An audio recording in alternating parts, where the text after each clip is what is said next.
Bonjour, bienvenue dans cette vidéo d'initiation au MOOC Pensée globale. Demandons-nous d'abord pourquoi faudrait-il introduire à la géopolitique. Comme son nom l'indique, la géopolitique repose sur la géographie. On peut donc visualiser toutes les crises sur des cartes bien faites et bien expliquées. Elle repose aussi sur l'histoire. On se fait donc une assez bonne idée d'un problème en lisant les récits du passé. Qu'est-ce que cela implique? Il faut prendre deux facteurs au sérieux, l'espace et le temps. L'espace d'abord. Il offre des atouts, mais il impose aussi des contraintes qui ont l'avantage d'être les mêmes partout. Un pays enclavé se heurte partout et quelle que soit sa taille au même problème. Un pays sans ressources énergétiques ou minières est dépendant de ses fournisseurs, qu'ils se situent au nord ou au sud. Un grand pays reste incontournable, même quand il change profondément de régime. Les lames d'il y a 45 siècles, devenues la Perse au XIXe, puis l'Iran, lui-même roméniste depuis 1979, jouent toujours le même rôle au Moyen-Orient. Mais il y a aussi des bouleversements, comme ceux qui ont été apportés par les grandes découvertes. Voici les cartes successives de l'Élam, ou de la Perse, ou de l'Iran dans sa région, il y a 4000 ans, 1000 ans, aujourd'hui. La continuité de l'intérêt national est manifeste. De grandes oppositions entre empires maritimes, parfois appelés thalassocraties, et empires orientaux qui structurent le monde sont également visibles sur des cartes historiques. Par exemple, Athènes et la Perse, Venise et l'Empire ottoman, la Chine et le Japon, la Russie et l'Angleterre. Visualisons ces affrontements bipolaires sur des cartes. On voit qu'il reste des traces aujourd'hui encore, en dépit de très nombreux changements. Les antagonismes entre Grèce et Turquie, ou bien entre Italie, Grèce et leurs voisins qui furent communistes. À première vue, on peut croire que des configurations existent en petit nombre. C'est comme si on les retrouvait inévitablement dans différentes régions et périodes. Par exemple, la rivalité entre la Chine et le Japon, ou la Russie et l'Angleterre. Mais les apparences peuvent être trompeuses. Tandis que le Japon s'est confronté à la Chine de façon répétée, l'Angleterre et la Russie se sont soigneusement évitées, chacune se déployant dans un espace dont l'autre était absente. Ceci a duré jusqu'à la guerre de Crimée et le début du grand jeu au Moyen-Orient. En revanche, les Anglais se sont durement affrontés aux Néerlandais. Ceux-ci furent leurs rivaux les plus directs dans l'épopée colonisatrice de l'Asie. Et pourtant, les Pays-Bas étaient eux aussi une sorte de thalassocratie, une puissance maritime globale. Il n'y a donc aucune fatalité géographique dans la géopolitique, juste une comparaison entre les avenirs possibles. On voit sur cette carte l'extension maximale de l'Empire hollandais. Il était bien partout ou presque au contact de l'Empire britannique. Comme le montre une rapide comparaison avec cette autre carte, qui est celle de la plus grande extension de l'Empire britannique lui-même. Quand elles veulent trop prouver, toutes les théories sont contestables. On sait maintenant combien sont inadéquates les deux grandes théories fondatrices de la géopolitique.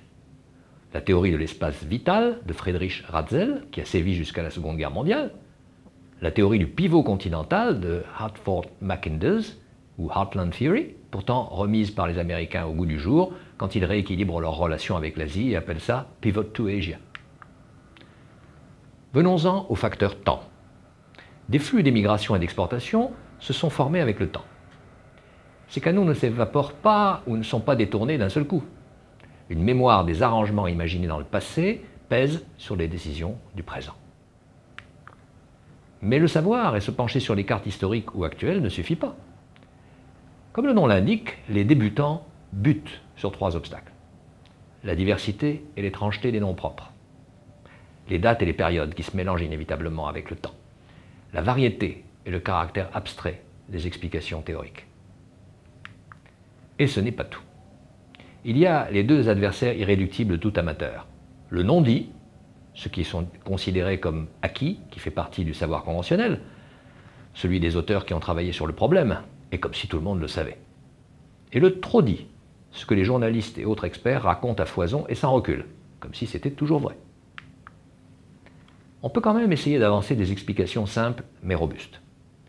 Autrement dit, des explications compréhensibles mais fondées sur des travaux de recherche sérieux. On le fait en puisant non seulement dans l'histoire et la géographie, mais aussi dans la philosophie, la psychologie et surtout l'économie et même la démographie.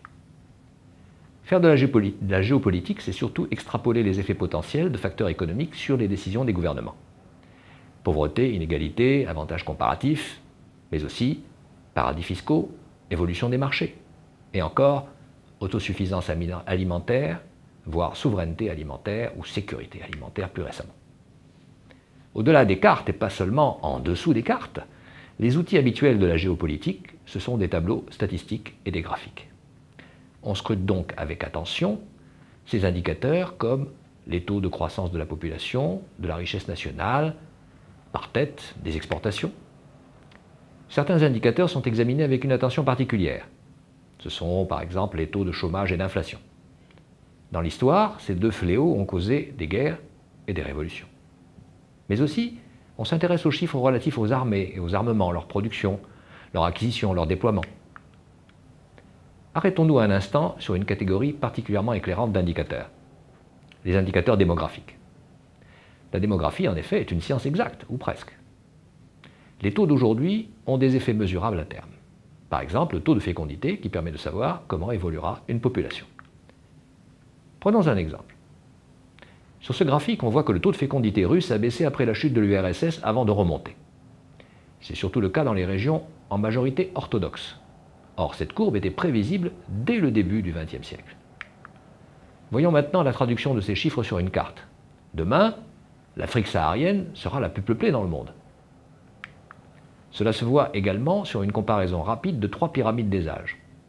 Logiquement, la puissance d'aujourd'hui, l'Allemagne, devrait être contrebalancée par celle de demain, la Turquie, mais celle-ci est elle-même talonnée par celle d'après-demain, l'Égypte.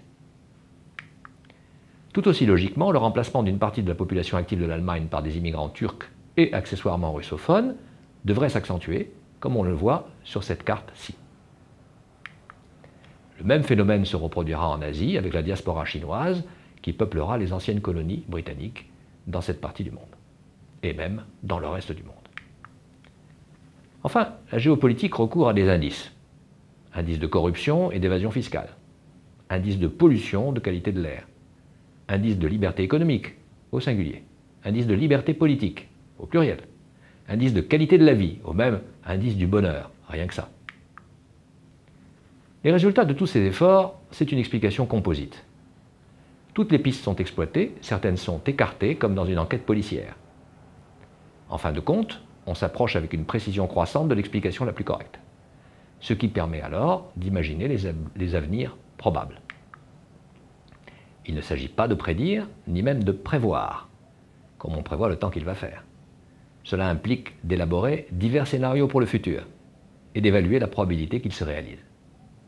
Ce qui permet enfin de les ordonner du plus vraisemblable au moins vraisemblable. Malheureusement, les humains mettent toujours leur grain de sel, ce qui propulse parfois un scénario moins vraisemblable devant celui qui semblait le plus réaliste. Il y a tellement de paramètres qu'on ne peut jamais les maîtriser tous à la fois.